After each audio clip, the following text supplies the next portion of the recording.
నమస్కారం. మనీ మాటలో మాట్లాడుతున్నందుకు చాలా సంతోషంగా ఉంది. ఇవాళ మీ క్వెషన్స్‌కి ఆన్సర్ చెప్పే సమయం వచ్చేసింది. అందరికీ నమస్కారం. నమస్కారం. ఓకే. ఫస్ట్‌గా ఇండియన్ బ్యాంక్ తాలూకా ట్రెజరీ హెడ్ ఎగ్జిట్ అవుతున్నారు. అందరేమో ఇండియన్ బ్యాంక్ నుంచి బయటకొచ్చేస్తున్నారని చూసామంటే, ఇంకా ప్రమోటర్ ఇంటిగ్రిటీ అనే విషయం ఆర్‌బీఐ నమ్ముతా అని చెప్తున్నాను. ఇంకా అందరూ వచ్చేస్తున్నారనేది ఒక రెడ్ ఫ్లాగ్ కదా సార్ యాక్చువల్లీ. ఓకే. అలా కాదు. ఇతనేమో 5 ఇయర్సే ఉన్నాడు. ఇందోపిల్లో ఉంటది. అంటే ఫ్రాడ్ అయినప్పుడు. అకౌంటింగ్ ప్రాబ్లమ్ వచ్చినప్పుడు ఇతనేమో ట్రెజరీ ఆపరేషన్‌లో ఉన్నాడు. 5 ఇయర్స్ ఉన్నారు. ఎవరైతే రీజిమ్ ఉన్నారో ఆళ్ళకి చూస్తున్నారు. రాజీవ్ ఆనంద్ ఒక వేరే టీమ్ సెట్ చేస్తున్నారు. ఆళ్ళేమో ఆళ్ళ తరకా ఓన్ మనుషులు తెస్తారనుకుంటున్నాడు. ఓకే. ఇదేమో ఒక రెడ్ ఫ్లాగ్ చూడకూడదంటున్నారా? రెడ్ ఫ్లాగ్ అంతా ఓవర్. అదొక కాస్ట్ ఓకే. పాత మనుషులు తీయడానికి చూస్తున్నారు. Okay. Sir red flag over అంటే you are red price book to 1.1 sir. Time to consider over అయిపోయింది. ఎప్పుడు ఒక ప్రాబ్లమ్ ఉన్న పీక్‌లో కొంటాం. అదొదిలేసి ఇప్పుడు కొంటామని అనుకుంటే ఇయర్స్ 1-1, 1.5 ఇంకా 1.1 ఉండడానికి కారణం అంటే 2, 3 క్వార్టర్స్ ఆళ్ళ ప్రాఫిటే డిక్లేర్ చేయలేదు.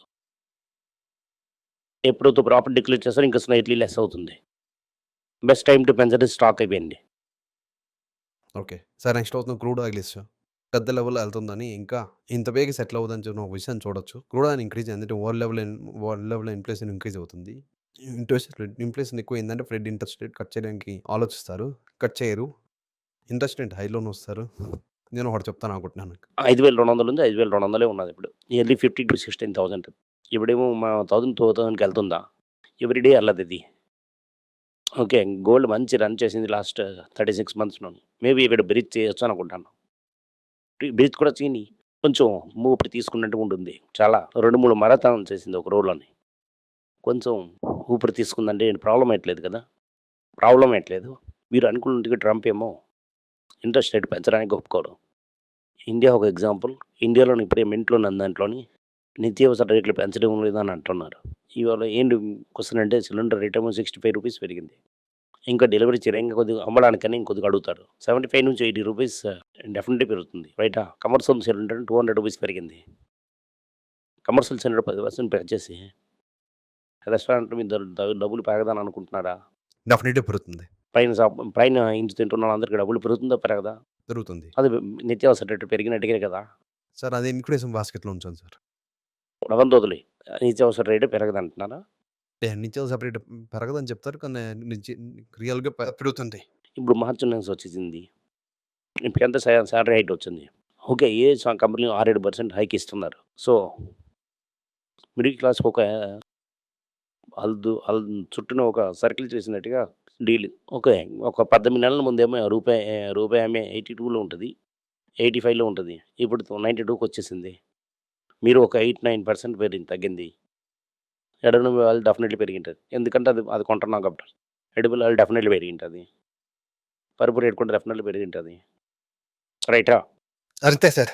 చికెన్ తలకు ఫీడ్ పెరిగిందని దాని వల్ల చికెన్ రేట్ కూడా పెరిగింటది. గుడ్డు రేట్ డెఫినెట్‌లీ పెరిగింటది. ఈ బాస్కెట్‌ల మీద పెరిగింటది.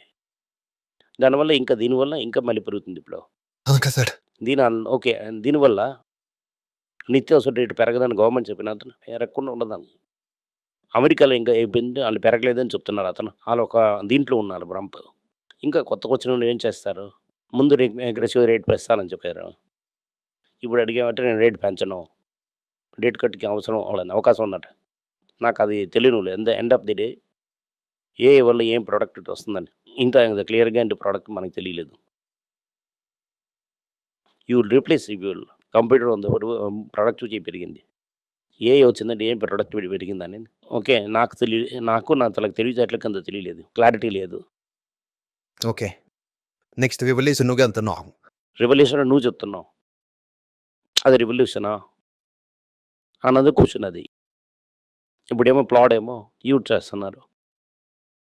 క్లౌడ్ ఏం చేస్తుందంటే మాది ఎక్సెల్, మొన్న పీపీటీ ఓకే.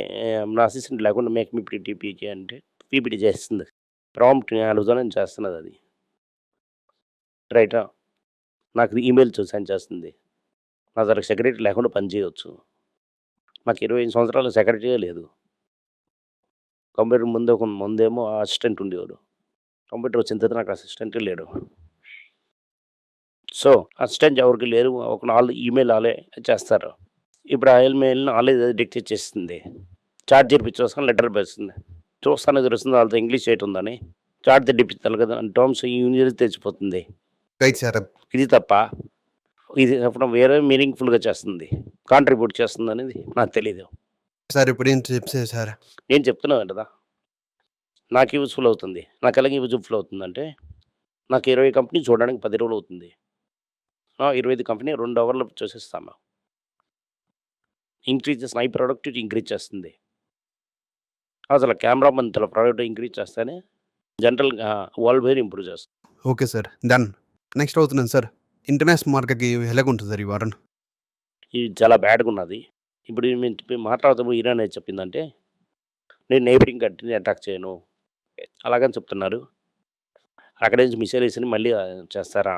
ఇద్దరు అమెరికన్ బేసెస్ ఎక్కడి నుంచి కొడతారు? ఎలాగవుతుంది? హుమ్మస్ నుంచి ఒక చైనా వాళ్ళు మాత్రం వదులుతానంటున్నాడు. సో క్రూడ్ ఆయిల్ ఏంటవుతుంది? అలాగని చూసుకొని ఉంటుంది. ఇప్పుడు పెయింట్ రేట్ పెరుగుతుంది, టైర్ రేట్ పెరుగుతుంది. ముందు చెప్తున్న రేట్స్ అంతా పెరుగుతాయి. ఏషియన్ పెయింట్స్, జేఎస్డబ్ల్యూ పెయింట్స్, ఓపస్ ఇదంతా పెద్ద చాలా కష్టం వాళ్ళకి. ఓకే. వాళ్ళు ఈ క్రూడ్ ఆయిల్ ఓన్లీ చైనాకు మాత్రం వదలని చెప్పారు. మనకు కావాల్సిన క్రూడ్ ఆయిల్ మనకి బాధ లేదు, ఎందుకంటే మనకు వీసా ఇచ్చారు. మన ఫ్రెండ్ దగ్గర మనం క్రూడ్ ఆయిల్ తీసుకున్నాడికి మనం పోయి అమెరికాతోని ఒప్పందం చేస్తున్నాం. అలాగే ఇదంతా 20 సంవత్సరాల దీంట్లో జరగలేదు. ఈ మక్కల్ ఛానెల్‌లో చాలా బాగా తిరిగి డిస్కస్ చేశారు సార్. నెక్స్ట్ అవుతున్నది సార్ ఒక దట్ నోట్‌లో కొన్ని సెన్స్ చెప్తే బావుంటది అనుకుంటా. ఈజీగా ఉంటుంది. ఒకటవుతున్నది విప్రో సార్. pero చాలా చీప్‌గా అంత లాంగ్ టైమ్‌లో ఏం చేయదు. విప్రో అడ్జస్ట్ చేశారు. ఓకే. అదే షేర్ చూసాను నార్మల్‌గా చూస్తాం వాళ్ళకి. ఏంట్రా అది డివిడెండ్. డివిడెండ్ కూడా చాలా తక్కువ. పెద్ద టీసీఎస్ లాగా టీసీఎస్‌లో కూడా కాదు. 15 ప్రీలో ఉంది సార్. అవును. 15 బిఏలో చాలా కాలం ఉంటుంది ఏం చేస్తచ్చు. Okay sir. ఈ కాలంలో మంచి వాళ్ళేమో లాస్ చేశారు కాంట్రాక్ట్ ఎసెంజర్‌లోని. నీకు సందేహాలు ఉండి మీరు నాతో కాంట్రాక్ట్ చేయాలనుకుంటున్నారంటే స్క్రీన్‌లో కనిపిస్తున్న మెయిల్ ఐడీకి మీరు మెసేజ్ చేయండి. మా తలక టీమ్ మీకు కాంటాక్ట్ చేస్తారు.